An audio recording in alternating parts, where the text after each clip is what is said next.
அனைவருக்கும் வணக்கம். வாழ்க தமிழ், வளர்க நாடகக்கலை. திருவண்ணாமலை மாவட்டம் ஆரணி வி. சிவா அம்மு பார்த்திபன் நாடக அமைப்பாளர். ஆவணி மாதம் 6ஆம் தேதி வியாழக்கிழமை. இன்று இரவு எந்தெந்த மன்றங்கள் எந்தெந்த ஊருக்கு போகுதுன்னு சொல்லிட்டு பார்ப்போம்.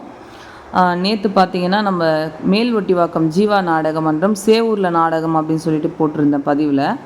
அது வந்து நம்ம வாங்கின தாம்பலம் இல்லை, ஓனர் வாங்கின நாடகம்ன்றதுனால அவர் எனக்கு என்ன ஊர் சொன்னாரோ அதான் நான் போட்டேன். டெய்லி நாம் பிடிச்ச நாடகத்தை நான் அவங்களுக்கு தகவல் சொல்வேன். அவங்க வாங்கினதை அன்றைக்கி எனக்கு அவர் இன்ஃபார்ம் பண்ணது வந்து சேவூர்னு தான் சொல்லிட்டாரு. நானும் பதிவில் போட்டேன்.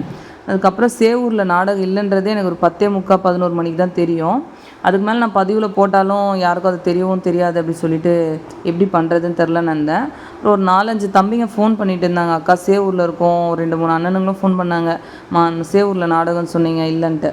அப்புறம் அந்த வாத்தியாருக்கு ஃபோன் பண்ணி ஓனரோட அப்பாவுக்கு ஃபோன் பண்ணி எங்கப்பா நாடகம் அப்படின்னு சொல்லிட்டு கேட்கும்போது குன்னத்தூரில் நாடகம் அப்படின்னு சொல்லியிருந்தாங்க. அப்புறமா தம்பிங்களுக்கெலாம் எனக்கு யாரெல்லாம் கால் பண்ணாங்களோ அவங்களுக்கும் சொல்லியிருந்தேன் குன்னத்தூரில் நாடகம்ன்ட்டு. அப்புறம் அவங்களாம் போய் பார்த்தாங்க. இருந்தாலும் இது போல் தவறுகள் நடக்காமல் பார்த்துக்கிறேன். அதுக்காக தான் பெரும்பாலும் ஒரு சிலர் கேட்குறீங்க, ஏன் இந்த கம்பெனி பேரை இன்றைக்கி சொல்லலை அப்படிலாம் சொல்லிவிட்டு ஒரு சில சகோதரர்கள் கேட்குறீங்க. இப்போது நடிகருங்களும் ஓனருங்களும் அவங்களுடைய சொந்தக்கார் ஊருக்கு ஏதாவது நாடகம் வாங்குறாங்க அப்படின்னு சொன்னால் அந்த ஊர் எனக்கு சொல்லும்போது ஏதாவது ஒரு மிஸ்டேக் அதில் இருக்குதுன்னு சொன்னால் நான் அந்த மிஸ்டேக்கோடு உங்களுக்கு சொல்லிட்டேன்னா அதால் பாதிக்கப்பட போகிறது நாடக கலை ரசிகர்கள். நைட் டைமில் உங்களுக்கு அட்ரெஸும் அந்த டைமில் யாரும் சொல்லவும் முடியாது. அந்த தவறு நடக்கக்கூடாதுன்னு சொல்லிட்டு தான் நான் பிடிக்கிற நாடகம் மட்டும் பதிவில் போடுறது. இருந்தாலும் ஜீவா ஓனர் ஜெயம் ஓனர்லாம் என்ன சொல்லுவாங்கன்னா, நாங்கள் பிடிச்சாலும் நீங்கள் சொல்லணும் அப்படின்னு சொல்லிட்டு எனக்கு அப்டேட் பண்ணுவாங்க. ஏகாத்தம்மன் நாடக மன்றம் ஓனர், லாவண்யா ஓனர்லாம் கூட அவங்க ஏதாவது வாங்கியிருந்தாங்கன்னா நாடகத்தை எனக்கு வந்து அப்டேட் பண்ணுவாங்க. நிறைய ரசிகர்கள் வந்து ராஜேஸ்வரியும் கலைதேவியும் கூட அதிகமான அப்டேட் கேட்குறீங்க. கண்டிப்பாக ஓனர்ஸுங்க கிட்டே கேட்டு நான் அந்த அப்டேட்ஸும் போடுறேன். மற்றபடி எல்லாமே நான் வாங்குறதெல்லாம் நான் உங்களுக்கு எல்லா டீமும் நானே சொல்லிக்கிட்டு வருவேன். இனிமேல் அந்த மாதிரி தவறுகள் நடக்காமல் பார்த்துப்போம்.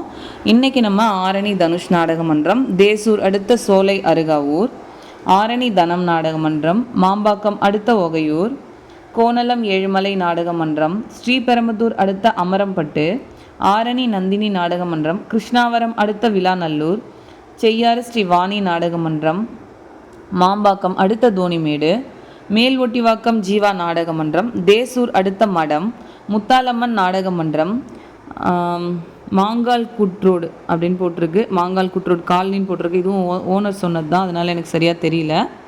நேற்றும் பார்த்திங்கன்னா அவங்க தான் சொல்லியிருந்தாங்க வாலாஜா எம்ஜிஆர் நகர்ன்ட்டு. ஆனால் வந்துட்டு அதுக்கப்புறமா தெரியும் ரசிகர்கள் கேட்கும் போது வாலாஜா அணைக்கட்டு ரோடு எம்ஜிஆர் நகரில் நாடகம் அப்படின்னு சொல்லியிருந்தாங்க. அதனால் நான் இனிமேல் ஓனருங்க ஏதாவது அவங்க சொந்தக்காருக்கு வாங்கினாங்கன்னா கூட தெளிவான வழி கேட்டு நான் உங்களுக்கு சொல்கிறேன். பூவரசன் நாடக மன்றம், காஞ்சிபுரம் அடுத்த பாலமடை, செவிலிமேடு பக்கத்தில் இருக்குது பாலமடை, துளசி நாடக மன்றம், வாலாஜாபாத் அடுத்த வாலாஜாபாத் அடுத்த புல்லம்பாக்கம், பரணி நாடக மன்றம், சட்டத்தாங்கல் அடுத்த வெள்ளேரிப்பட்டு, ஆரணி வள்ளி நாடக மன்றம், மருவத்தூர் அடுத்த புத்தமங்கலம், அசோக் நாடக மன்றம், நெமிலி அடுத்த கீழ்வீதி, நவீனா நாடக மன்றம், வேலூர் ஊசூர் லைனில் அரியூர் பக்கத்தில் முறுக்கேரியில் நாடகம், மேல்வயலாமூர் குரு நாடக மன்றம், செய்யாறு அடுத்த வாழ்குடை. இன்று இரவு இத்தனை மன்றங்களுக்கு நாடகம் இருக்குது. நாடக கலை ரசிகர்கள் தொடர்ந்து நாடக கலையை பாருங்கள். நாடக கலைக்கு வாய்ப்பும் ஆதரவும் கொடுங்க. என்றும் அன்புடன் உங்கள் ஆரணி வி. சிவா அம்மு பார்த்திபன் நாடக அமைப்பாளர். வாழ்க தமிழ், வளர்க நாடக கலை. நன்றி, வணக்கம்.